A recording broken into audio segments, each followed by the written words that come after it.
Good morning po sa inyo mga sir, mga ma'am, si sir mo po to. Ito po may estudyante po ngayon. Si sir, pangalan sir? Berhel Gayo sir. Taga saan si sir Berhel? Taga Quezon City. Yun, sino shout out ni sir? Shout out kay sir, ang lupit. At saka sa kasama ko pala yung partner ko. Yan, sino pa? Mga katrabaho mo? Shout out sa mga kulokoy sa TG Biscuit. Yan, ayan lang. Sige, okay na, mag-try na to si sir. So ayan na po si sir. So ito si sir, mag-a-additional din siya ng code 3. So yun nga po, ang requirements natin sa LTO is yung PDC certificate po. Ang lisensya nito ni sir is more than 4 years na rin. So qualified na po siya para sa code 3.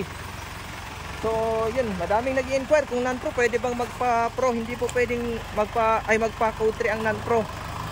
Magpa-pro muna yung mga non-pro. Punta sa LTO, pa-professional lang po. Tapos pag professional, mag-antay ng 4 na taon po.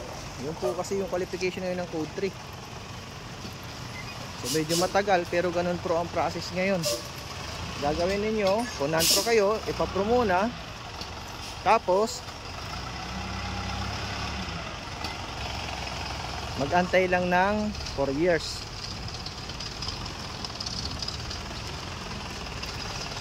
Okay. So shout out sa aking mga estudyante. Yan, maraming salamat pati yung sa mga followers ko. Pa-share po ng aking mga video para madami pa tayong matulungan na gustong mag-additional ng code 3 or code 8. Si sir, ito ang idadrive nito ni sir, truck. Dalawa ng klase kasi ngayon yung code 3. Dalawang code na. Yung isang code na code C ay para sa mga straight truck. Para naman sa code D, yung lahat ng bus. Ngayon si sir, ang dadrive lang naman ito, hindi siya magbabas. Si code C lang yung maibibigay natin na code.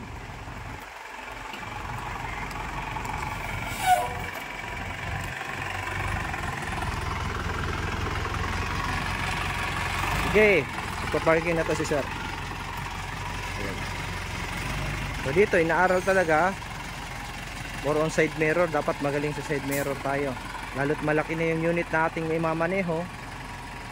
Madaming blind spot po pag malaki yung unit. Kaya nandyan yung mga mirror natin talaga. Siya yung magiging mata natin.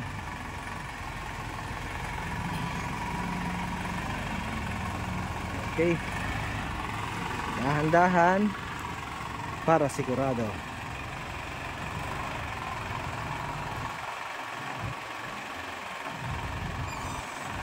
Yun.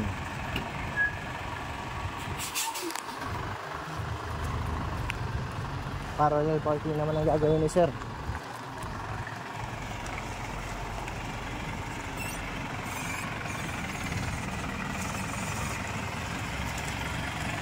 Up.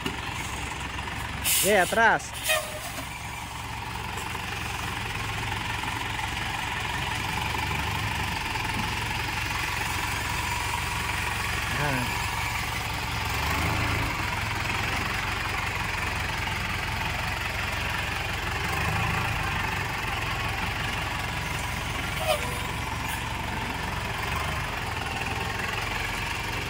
Okay, straight. Straight lang.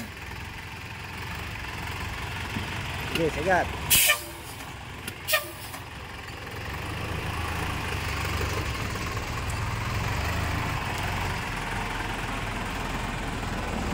Okay.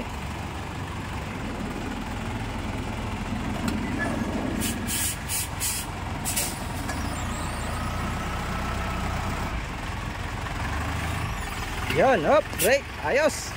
Okay. Thank you sir.